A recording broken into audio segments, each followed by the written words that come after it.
Shabbat Shalom Mevorach, j'espère que vous allez bien. Paracha de cette semaine, paracha de Korach. La Torah nous dit que Korach c'était le cousin de Moshe et Aaron.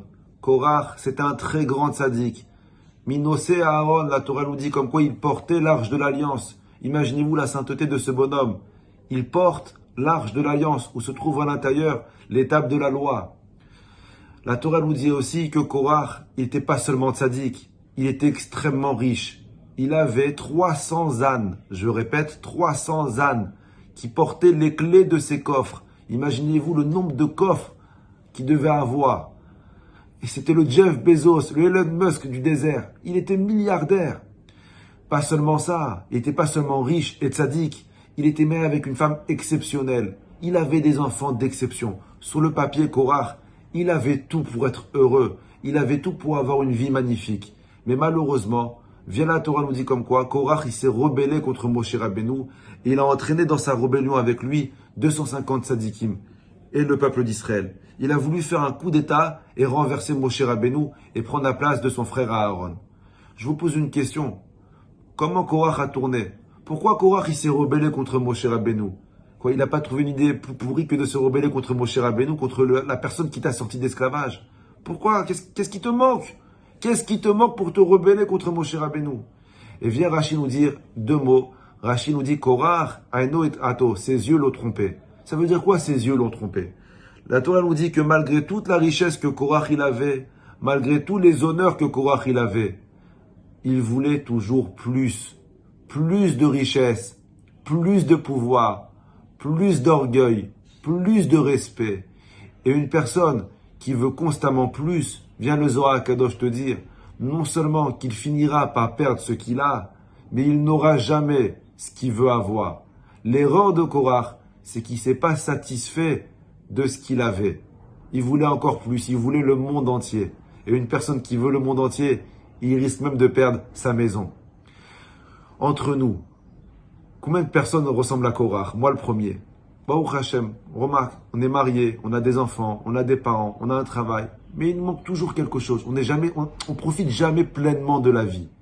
À chaque fois, on regarde ce qu'on n'a pas au lieu de profiter de ce qu'on a. On a tous un mini Korach en nous. Alors oui, on peut se demander, mais comment Korach? Mais il est fou, il a tout perdu. Pourquoi Korach il a agi comme ça? Moi, je ne m'intéresse pas à Korach, je m'intéresse à toi.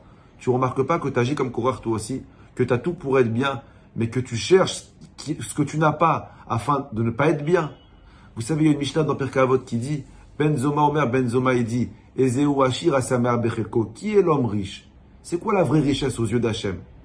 Qui est considéré comme riche aux yeux d'Hachem? Viens la Mishnah dans Pirkei Avot te dire pas celui qui a une Patek Philippe au poignet, ni celui qui roule en Ferrari, ni celui qui habite à 300 mètres carrés au 16e.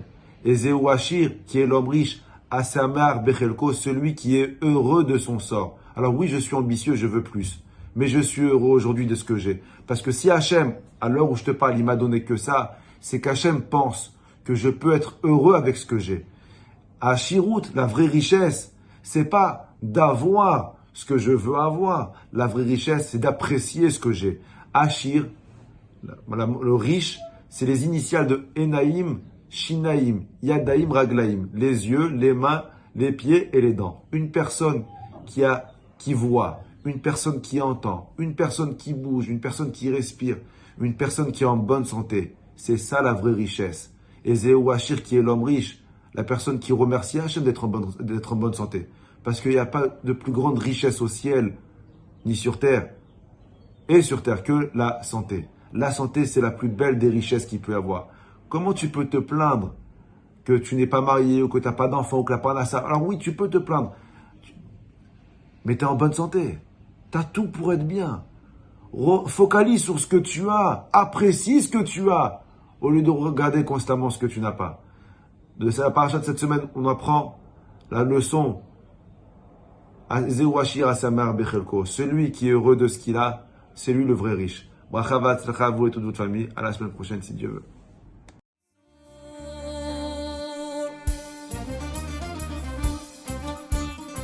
احنا جايين من كل مكان للصويرة زينة البلدان زوروا ونرجع فرحان كالضبيل وللهيلولة حوض السبيح وثوم حيلة نضربوا شوفار هاد الليلة احنا جايين من كل فرحان